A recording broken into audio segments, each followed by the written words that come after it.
என்னடா இப்படி அடிச்சிருக்கானுங்க? நீ திருப்பி அடிக்கலையா? அடிச்சுட்டு நிக்காம ஓட்டிட்டானுங்க. ஆள் மாத்தி அடிச்சுட்டு ஒரு சாரி கூட கேட்கல. உன்னையே அடிச்சிருக்கானுங்க. வா நம்ம போய் யாருன்னு காட்டிட்டு வந்துடலாம். காட்டு மச்சான். இந்த போலீஸ் கட்டி அவன் கையை பிடிச்சி உடச்சாதான் யாட்டி தேட மாட்டான். போலீஸ்ட்டை காட்டினது முடியிற விஷயம் கிடையாது. எஃப்ஐஆர், கேஸ், இன்வெஸ்டிகேஷன் எக்கச்சக்க ஃபார்மாலிட்டிஸ் இருக்கு. இப்போ என்ன தாண்டா பண்ணலான்ற? அவனுங்களை தேடி கண்டுபிடிச்சு அடிச்சு மூஞ்சி முகரெல்லாம் ஒட்டிக்கிறான் பாரு. அதை நான் பார்த்துக்கிறேன். நீ செட்டில்மெண்ட் வேலையை பாரு. நேக பார்க்க போனல என்னாச்சு? எங்கடா அங்கே நடந்த சண்டையை பார்த்து அவள் பயந்துட்டான்.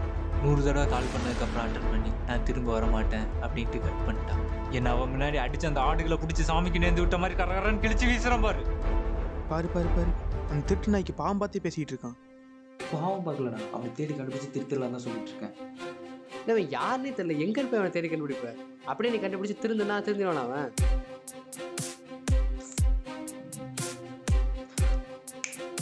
இன்னைக்கு என்ன கிழமை? அதுக்கும் இதுக்கு என்னடா சம்பந்தம்? நீ சொல்லு, நான் சொல்றேன். சனிக்கிழமை.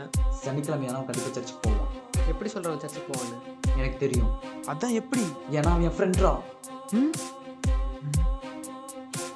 என்னடா சொல்ற? நீ எப்போ செட்டில்மெண்ட்டுக்கு கிளம்புற? இப்போ கிளம்ப போறேன். பேக்கிங்லாம் பத்திரமா தானே இருக்கு? அதெல்லாம் பக்காவா இருக்கு. வேலையை முடிச்சுட்டு லாரி கிராசிங்கில் லாரி எங்கேருந்து எங்கே போகுதுங்கிற டீட்டெயில் கலெக்ட் பண்ண ஆரம்பிச்சு. ஆமா, லாரி கிராசிங் கேங் அனுப்ப போறாங்களா? இல்லை, நம்ம அடிக்க போகிறோம். என்ன?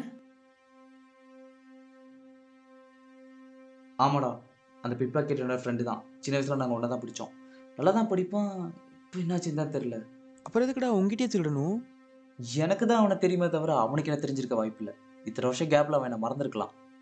ஆனால் அவன் சின்ன வயசுலேருந்து சனிக்கிழமையானா கண்டிப்பாக சர்ச்சுக்கு போவான். நம்ம ஏரியாவில் மொத்தம் 4 சர்ச் இருக்கு. அங்கே போய் தெரினா கண்டிப்பாக அவன் மாட்டுவான். நான் கிளம்புறேன், நீ பார்த்துப்போ.